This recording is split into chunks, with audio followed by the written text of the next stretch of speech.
Bom dia, amada igreja, que a graça, a paz e o amor do nosso Senhor Jesus Cristo esteja com todos vocês.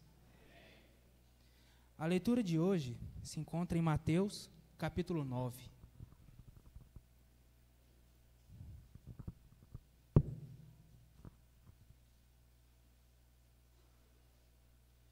Mateus, capítulo 9, a partir do versículo 35.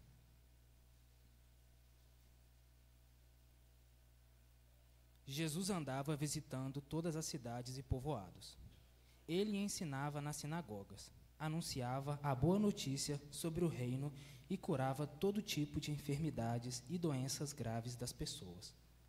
Quando Jesus viu a multidão, ficou com muita pena daquela gente, porque eles estavam aflitos e abandonados, como ovelhas sem pastor. Então disse aos discípulos: a colheita é grande mesmo, mas os trabalhadores são poucos.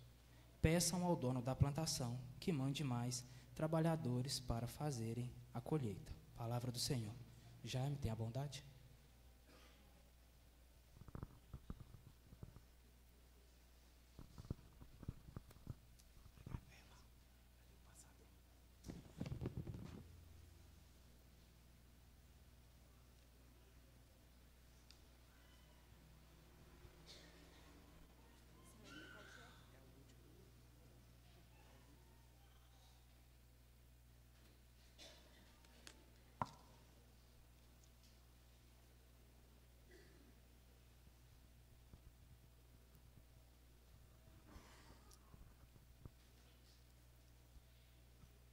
O evangelista Mateus, ele deixou escrito, através da inspiração do Espírito Santo, esse incidente que aconteceu com Jesus e os seus discípulos. Mateus disse que Jesus percorria todas as cidades e todos os povoados, ensinando nas sinagogas dessas cidades. Jesus ia por essa cidade e povoado, pregando o evangelho do reino. Jesus curava as doenças e as enfermidades de todos esses povos nessas cidades e povoados. Jesus, ele viu uma multidão e ele se compadeceu delas. E ele as viu, que elas estavam aflitas, que elas estavam exaustas, como ovelhas que não tinham pastor. Jesus, então, chamou os seus discípulos, e Jesus disse para os seus discípulos: a seara, na verdade, é grande, mas os trabalhadores são poucos. Jesus disse aos seus discípulos: rogai, pois, ao Senhor da seara, que mande trabalhadores para a sua seara.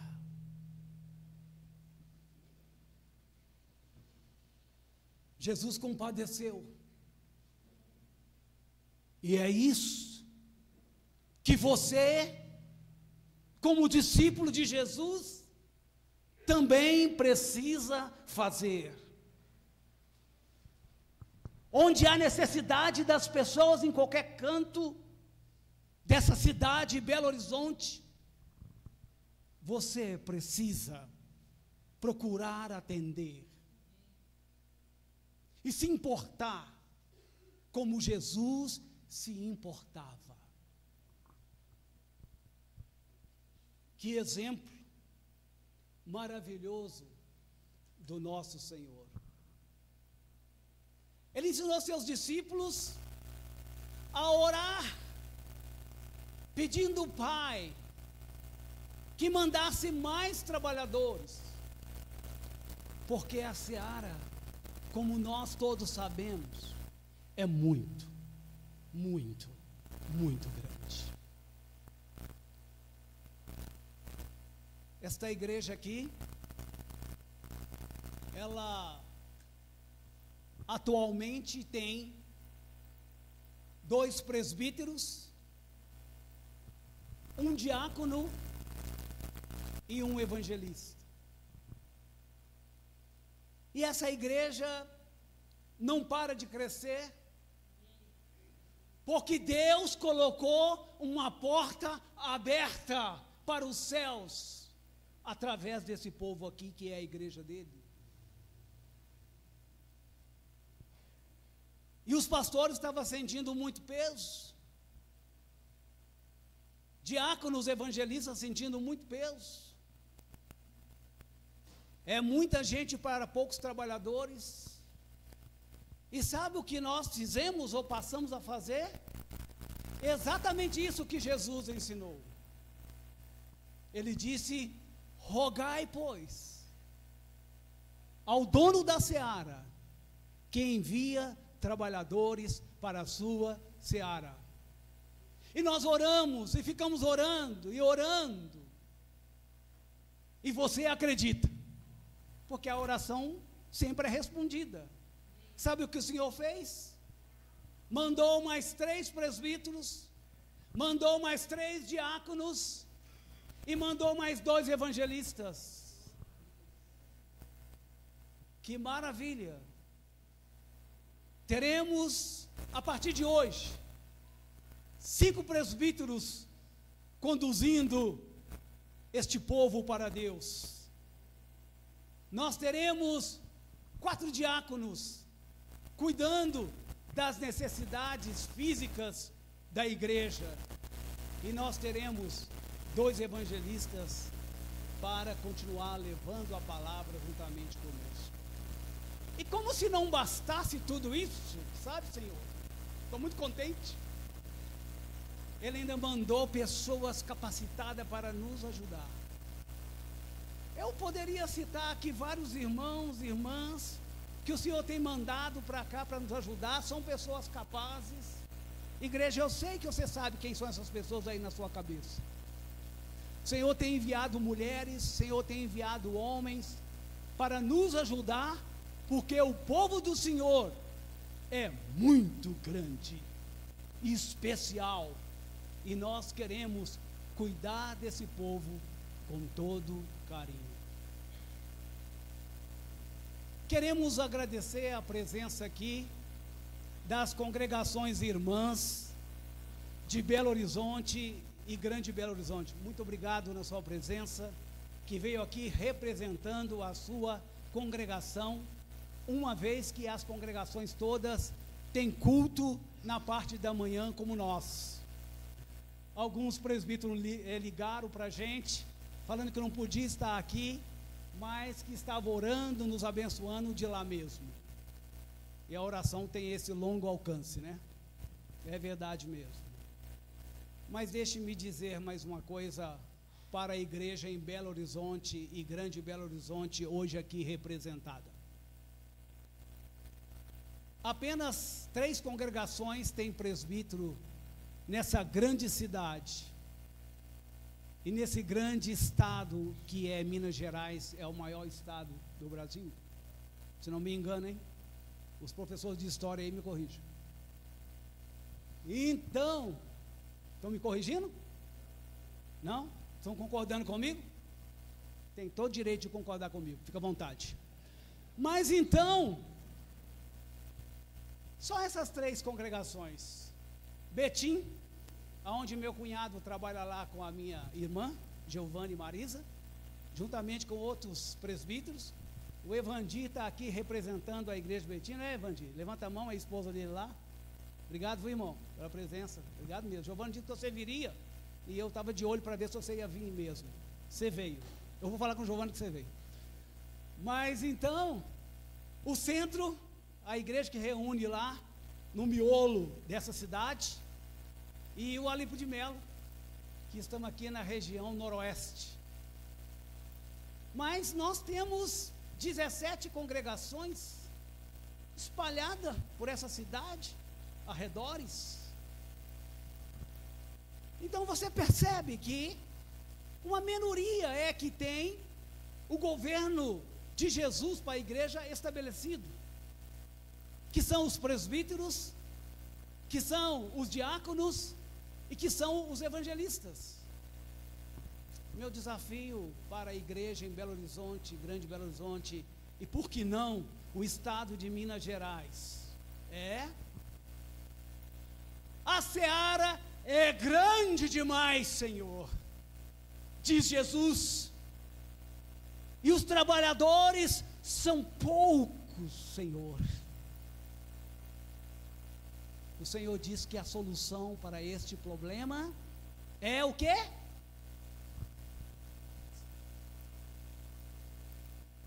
Orai, pois, rogai, pois, ao Senhor da seara, que mande trabalhadores para a sua seara. Igreja, comece a orar, para que o Senhor levante lá presbíteros nas suas congregações, diácono nas suas congregações, evangelista nas suas congregações. Isso vai fazer uma grande diferença para o povo de Deus que está aonde você congrega. Amém? Amém.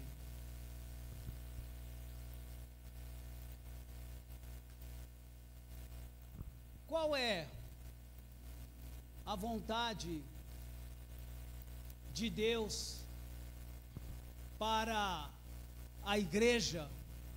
Ou melhor, como Deus quer que a igreja receba e se relaciona com os seus trabalhadores? O Senhor já mandou os trabalhadores. E como que Ele quer que nós, a igreja, recebamos esses trabalhadores? E como que nós, enquanto igreja, interagimos, relacionamos com esses pregadores, com esses trabalhadores, com esses guias? Hebreus capítulo 13, versículo 7, Deus fala para você enquanto igreja. Se você é igreja, essa palavra de Deus é para você. Lembrai-vos dos vossos guias, os quais vos pregaram a palavra de Deus, e considerando atentamente o fim de suas vidas, imitai a fé que eles tiveram. Primeira coisa, Deus está falando para a igreja dele no passado, no primeiro século, e Ele está dizendo para essa igreja que ela deveria lembrar dos seus trabalhadores. No primeiro século, aqueles que já tinham morrido, os apóstolos, sabe? E trazendo para o século 21, onde nós estamos inseridos, nós podemos lembrar dos nossos guias, que nos presidiram, que nos orientaram, e vocês lembram bem desses guias. Eu lembro do irmão Charles Huffman, que estabeleceu essa congregação aqui. Eu lembro do nosso irmão Glover, que era um grande professor. De vocês conheceram o Glover, sim ou não? Eu lembro do Benedito, que pregava como um trovão. E como esquecer desse homem, né? Saudade deles. Eu lembro do seu Vidal, que foi um dos presbíteros dessa congregação. Muitas ovelhas aqui foram ajudadas pelo irmão Vidal. Era o presbítero de mais idade que havia aqui na congregação do Olivo de Melo. Esses irmãos todos já partiram. Esses irmãos todos estão descansando porque eles eram trabalhadores.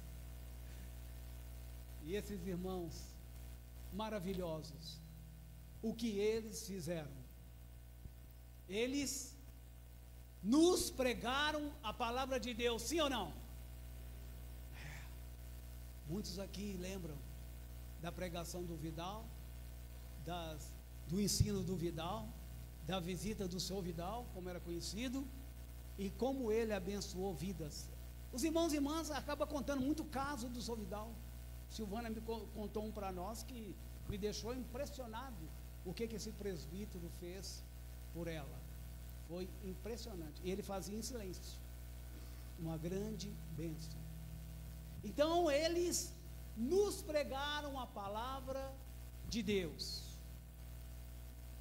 E ela deve estar guardada bem nos nossos corações, nas nossas mentes. Também Deus está dizendo, pense na vida que eles viveram diante dos seus olhos. E nós sabemos como que esses homens que eu lembrei e citei, como que eles viveram diante de nós. Eles eram, na verdade, uma Bíblia ambulante. Eu andei com alguns deles. E na medida que eu andava, eu vi esses homens praticando a Bíblia. Ao andar, ao conversar, a ter atitudes.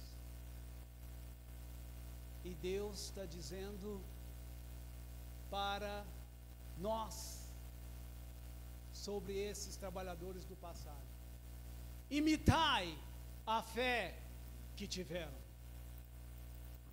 Você e eu precisamos imitar a vida, o trabalho desses irmãos, porque eles trabalharam muito para o Evangelho do Senhor.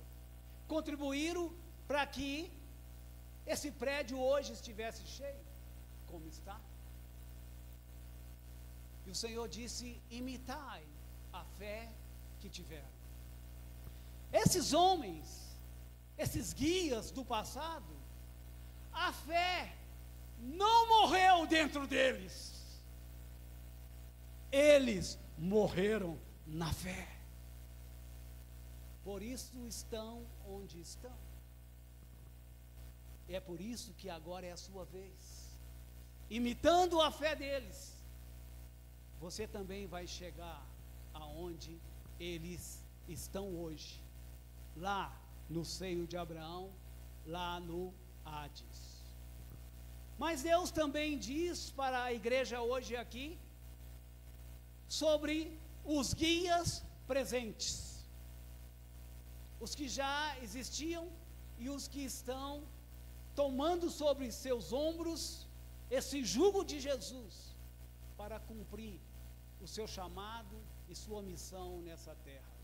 O Senhor diz para a igreja: obedecei os vossos guias e sede submisso para com eles, pois velam por vossas almas, como quem deve prestar contas, para que façam isto com alegria e não gemendo, porque isto não aproveita a vós outros.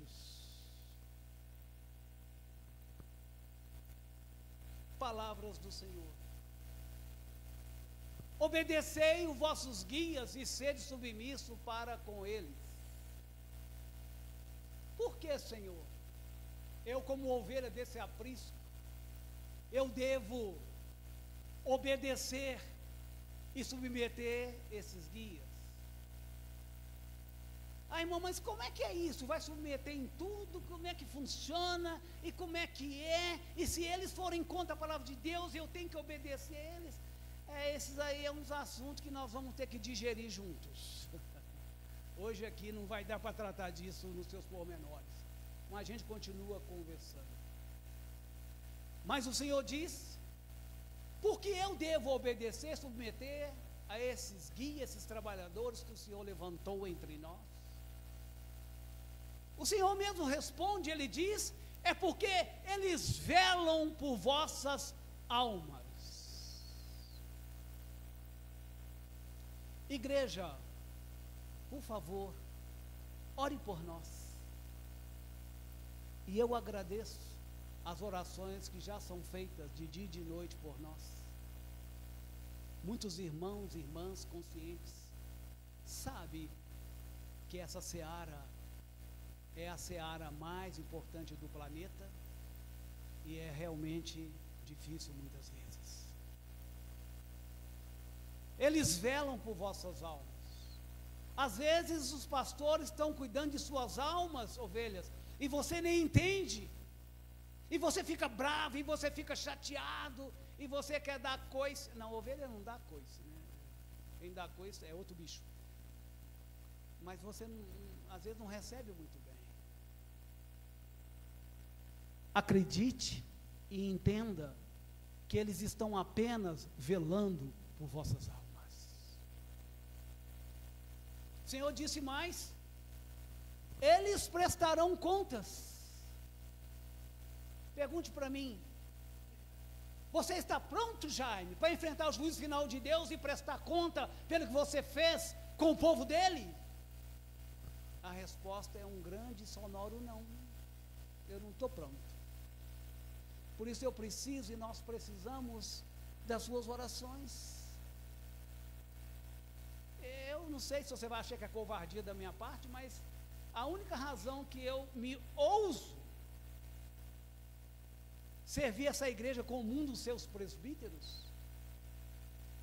é porque a Bíblia diz, o Pai disse, que a misericórdia triunfa sobre o juízo. Eu estou indo lá para aquele juízo final, contando com a misericórdia. Essa é minha grande motivação no meu coração e na minha alma em aceitar o chamado do Senhor. Senão eu jamais pisaria neste altar, jamais estaria diante desse púlpito, diante do povo de Deus. O Senhor diz mais, eles devem fazer isso com alegria, e não gemendo, porque se eles ficarem gemendo, cuidando de vocês, isso não vai ser bom para vocês, e vocês vão ter que visitá-los de cama, e vocês vai ter aflição, porque os seus guias estão morrendo, e vão morrer mesmo.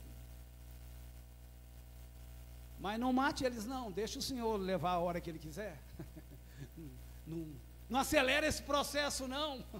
Eu sou muito novo para morrer, vou fazer 65 agora, 19 de novembro, e eu sempre falo o dia, na esperança que vai me dar um presente. Isso é outra conversa. Mas não esquece não. Então não acelera o processo não. Eles devem fazer isso com alegria. E aí você fala, Jaime, mas você falou agora que você faz por misericórdia e você tem alegria de fazer esse trabalho. Irmão, por favor, não me tire esse trabalho.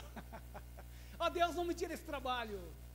Porque não há na face da terra um trabalho que me enche mais o coração e a alma do que cuidar do povo de Deus. Você não sabe, mas disseram-me que eu jogo bola muito bem, meus colegas sabem. E eles disseram, e eu então queria ser jogador profissional, meu alvo era chegar à seleção brasileira, por pouco eu não chego, mentiroso, não pode pecar, mas eu queria ser, isso mesmo, Agora, a outra coisa que eu queria ser, vou te falar, você vai rir demais, né? Mas deixa assim, é assim mesmo. Outra coisa que eu queria ser era um praticante ardente e professor das artes marciais. É o tal de Kung Fu. Irmão, vocês ficam rindo assim da gente, mas tem um irmão aqui que ele é quinto dan. O Vanderlei é quinto dan nas artes marciais. Fica em pé aí, Vanderlei. Cadê ele? Vanderlei, você foi embora? Aí, ó. Menino magrinho, não dá nada para esse menino aí. Sabe? Parece o Bruce Lee branco, cabeludo, mas não mexe com esse menino não, viu? Ele é quinto dan. E eu estou com uma ponta de inveja desse irmão, que ele é quinto dan aí nas artes marciais. Eu acho que os presbíteros já mandou eu terminar a mensagem, e eu já vou terminar. Já virou milho, abobrinha, então vamos voltar para cá. E finalmente, já eu passo a palavra para o presbítero Carlos. Outra coisa que Deus está dizendo para a igreja em relação a esses trabalhadores que Ele levantou entre nós. Ele disse: saudai todos os vossos guias.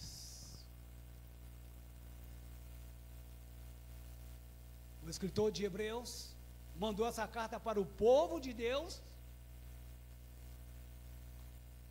E ele estava preocupado com que a igreja primitiva estava tratando os seus guias.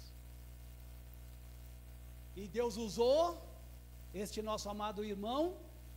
Já sabe que eu penso ser o apóstolo Paulo, embora não está escrito lá, mas é só uma concepção pessoal. Então, ele diz lá: saudai todos os vossos guias. É tão bom quando a gente recebe uma saudação, né? Giovanni me ligou lá de Betim, meu cunhado, parabenizando pelo nosso trabalho aqui e tudo mais. E ele estava saudando nós aqui. Nossa, eu fiquei emocionado com as palavras daquele irmão, assim, tocou muito no meu coração. Quando você fala em saudação, você fala em amor. Essa palavra chama amor. Os guias, eles precisam de muito cuidado, eles precisam de ser muito amados, eles precisam ser muito orados. Não sei se tem essa palavra aí, ser muito orado, mas ser muito orado, eles precisam de muitas essas coisas, sabe? Porque o trabalho que eles fazem, uma faceta do trabalho que eles fazem, é o trabalho de um pastor. E aí você pensa num pastor de ovelhas, que vai lá e cuida daqueles bichinhos.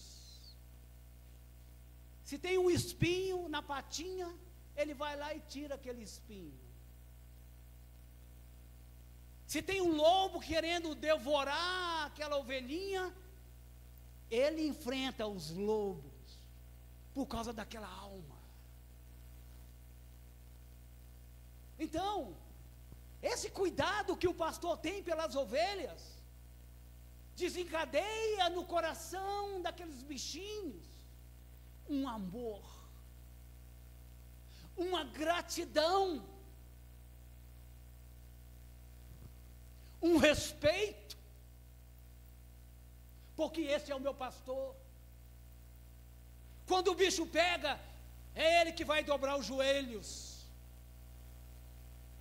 porque Deus disse, 1 Pedro 3, versículo 8, os olhos do Senhor estão sobre o justo, e os seus ouvidos estão abertos às suas súplicas. E muito pode, por sua eficácia, a súplica, a oração de um justo, de uma justa. Nós temos acesso ao maior poder desse universo, o trono de Deus. E quando nós oramos, o Pai não aguenta, Ele socorre. e Ele abençoa. Saudai os vossos guias, também chama para um relacionamento de bênção, de carinho e de ajudas quaisquer que precisam. Eu pessoalmente, eu particularmente, esses anos todos que o Senhor tem me usado como evangelista no reino dele, eu particularmente, eu tenho sentido muito amor do povo de Deus. Eu acho às vezes que eu sou amado até demais. E ainda bem que eu preciso disso para viver. Eu particularmente é assim que eu vivo, sim. Não sei agora, eu servindo como presbítero, como bispo, o que é que vocês vão fazer comigo? Eu sou um deles agora, são 5, eu sou um deles. Palavra do Senhor. Vamos orar? Por favor, pode ficar em pé na presença de Deus. E depois eu passo a palavra